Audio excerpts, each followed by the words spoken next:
good. Got to see Dutch coming out of here, so you were pretty nice to him. But, it's always exciting, the end of a recruiting class. It's a little different than it was in years past with the early signing period, but really excited about the 6 guys that we added today to the 2020 class. And like Jamie said, Kevin can get in a little more detail afterwards about some of these guys. But, to announce who we signed, Jalen Armstead, running back out of Sarah Gardena High School. Really impressed with him. We really liked him from day one. He rushed in the last 2 years over 1,100 yards, and he only had one partial year. So it's pretty impressive in 147 carries. Aaron Green, tight end, out of Prescott, Arizona. 6'4", 257. He's a big kid, good on the line of scrimmage. Excited about him. Sebastian Hernandez, an offensive lineman out of Cerritos College. Hunter Capico, a linebacker out of Faith Lutheran High School in Vegas. Daryl Masanier, a linebacker out of St. Louis High School in Hawaii. And then Isaiah McIlvain, defensive back. Really a guy that we liked from day one. Really feel good about him. But the class is 18 total guys. We have 8 on offense and 10 on defense. The breakdown of 4 offensive linemen, 1 running back, and 3 tight ends. Our needs really suggested heavy in the O-line because we'll lose some guys coming up. And then defensively, we signed 10 guys, 4 linebackers, and 6 defensive backs. Obviously, we have 4 seniors at the safety position, so we wanted to get some guys in here that can learn from them for a year, and then hopefully we'll be in good shape. But Kevin can get in more detail with you. But we're excited about the young men who are coming here. They're guys who fit the profile that we're looking for as far as the integrity that they have, the love for the game, and the kind of student athletes that they're going to be. So we're very excited about that. Guys who we think we can help develop. That's always part and has been part of this program. So we're excited about that. Is this one of the finished years locally? You only picked up 2 maybe? I'm sorry? Finished year locally? Yeah, and Kevin could answer that a little better. I think, I think some of it is when you look, because we were competitive, we were in it with some of the guys, and just, for one reason or another, but I don't think there were as many Division I athletes, football players. Shouldn't say athletes, football players. How important is it locally to develop those relationships with the Lincoln Highs, the St. Augustine, Cathedral Catholic, Helix? The recruiting is the lifeblood of your program. So obviously, being here in San Diego State, we want to have great relationships, and we will continue to build those relationships. I think we have good relationships, but there's always more that we want to do to open up our doors to the high schools. Coach, you said in years past how hard it is to keep the local kids local. The team you're inheriting is one of the most locally rich teams in terms of talent that's been here in about the last 10 years or so. Do you still find that adage to be true? I don't know. I probably need a year or two to feel about that, but I will agree that this team, there are a lot of guys who are really good football players that are from this local area, and like I said, we're gonna work our tails off to try and keep those guys here. Coach, how did you do with any potential reservations from the recruits with the coaching changes and all that? Or did you have to do with any of that? Not really, and I think some of that, we signed 12 guys in December. So from that standpoint, all those guys were solid. I think some familiarity with the guys who are on staff, probably is part of that. And we really didn't have any real problems that way. You guys didn't dip into the junior colleges as much this year as last year, was that because there weren't as many holes?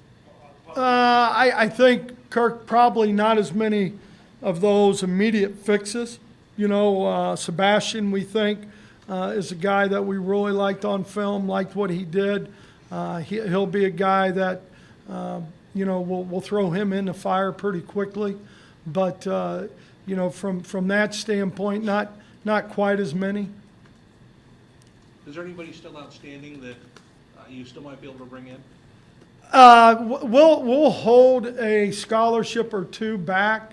You know, you've got a whole different roster management with the portal system and the grad transfers. So that's a little bit different. And so we will probably always try and hold one or two back, but there's a possibility down the road.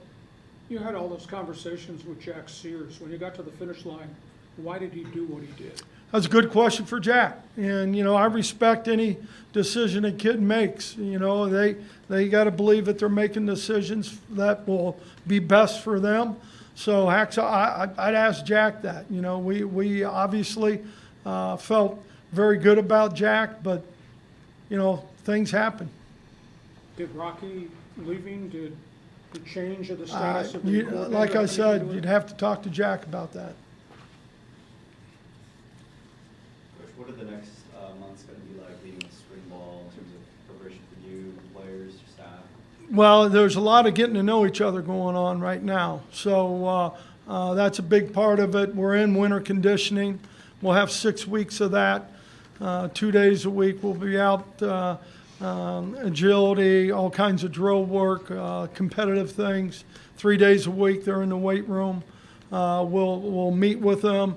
Obviously the installation period, more so probably offensively, is going to be a little different in what we've done in the past. I mean, a lot of similarities. I shouldn't just say that because there's only so much football you can do. But from that standpoint, defensively, the coaches have been meeting for the last 2 weeks, basically. Some of them had to wait to get cleared by HR and all those things. So they had an opportunity to sit in a room together, talk about the defense and, you know, the similarities that we are keeping within the defense of what we do from the 3-3-5 perspective, and also, you know, having some coaches learn our terminology. Better to have the coaches learn it than 45 players. So that's a big part of it also. Now that you got through recruiting, now that you got through the recruiting process, there's certain mile markers as far as the season goes. Where do you think you are as far as putting the adjustments that you want to in the program, and what's the biggest pressing need right now as you change things over? Well, you know, like I think you know, we talked about it at the press conference with Coach Long. You know, this program, there's the delivery may be different, but there's a lot of the same cultures that we want to have and how we do things that will stay the same. But there's always, you know, the delivery probably is going to be different. Some of the things we'll do throughout that will be team kind of things together. I think that's part of it. I think the leadership, and I've started individual meetings with each young man on the team, and the one thing they talk about is the leadership of last year's senior class. And it really speaks volumes to those guys who graduated. Can you comment on the two coordinators? Just, Oh, they're both guys who I think are excellent football coaches, excellent teachers, have traveled to a lot of different places and have done a really good job where they've been. And I think they'll bring a lot. Obviously, we wouldn't hire them. The goal wasn't to hire bad coaches or recruit bad players, so we're excited about that. Coach Mick, because of freshman. Yeah, Mick, go ahead. When when you guys walked away at the end of the season last year, were there any areas in particular that you wanted to address on this team in terms of future talent and maybe areas that you need to shore up?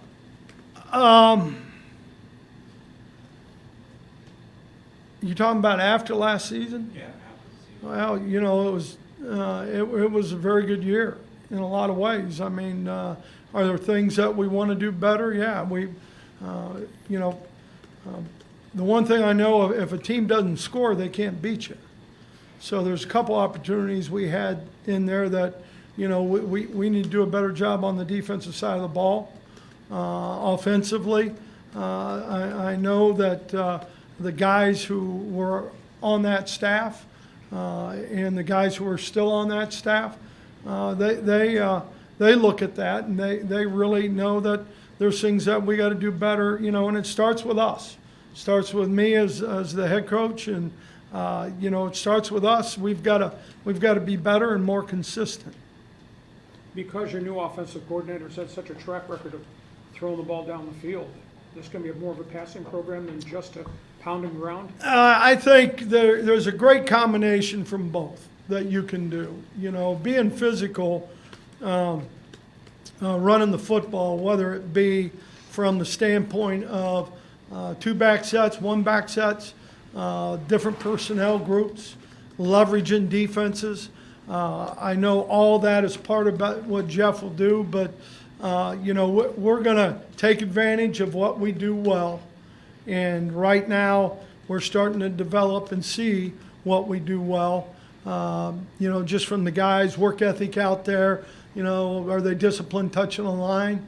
You know, as simple as those kind of things. But Hacksaw, there'll be some things that are different, but there's going to be a lot of the same things belief-wise. Fans tend to get more excited by seeing the ball thrown all over the field. When you think about what the fans want, how much does that play into, if any, of your? It does, none. I mean, we love our fans. We got great fans. It's a great place. As you all know, the one thing I know they like better than that is winning. And winning is what we need to do and how we need to set that up with the players that we have and how we believe we can take advantage of playmakers on both sides of the ball. You know, Kiava, he blitzed a lot last year. Why? Because he's a good blitzer, right? So you take advantage of those playmakers. Same thing will happen offensively. You know, we've got a great competition at the quarterback position. You know, there's 4 guys who are going to compete like heck. There could be one added down the road at that position. But we really, in fact, I've met with all of those guys. I know Jeff's met with them, talked to them. So, you know, for a lot of guys on this team, there's a blank slate there where they have an opportunity to really learn from what we're doing, how we're doing it, and those that compete and those that learn, they'll be the ones that have a best chance of play. Coach, when the football program, the basketball program has the success that they've had this year, do you think it helps you recruit for your program as well? Well, I don't think there's any doubt. I think our basketball team, in fact, just seeing Dutch, you know, that environment over there, we had 3 guys in this weekend and their families. They were blown away. You know, obviously a great game to be at, but that atmosphere and you know, the success in San Diego State, yeah, I think that helps every program in this building, and hopefully we do the same thing. Will you think that you're going to get a graduate student transfer quarterback by the time camp opens? I think this. I think so much because of the grad portal and the different portals that are out there. Kevin knows a heck of a lot more about them than I do, I can promise you. But there's a lot that will happen at different universities, you know, this spring, and that's one reason we have a couple left over. The small size of this class, does that kind of lessen, the impact of that lessened as the years go on and kind of fill gaps in there, or what impact has it been having fewer than 25 guys? Well, I look at the senior class coming up, and I think there's 21, you know, and I'm sure there'll be some sort of attrition. So we probably would be up to 24 to 25 next year. Anything else for Coach? Thank you.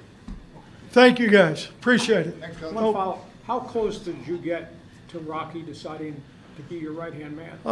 You know, my wife Laura, she recruited the heck out of Debbie, and she was texting back and forth, and we were trying to convince Debbie that the horses really like the climate here in Southern California a little bit better. But we had conversations, and we tried, believe me.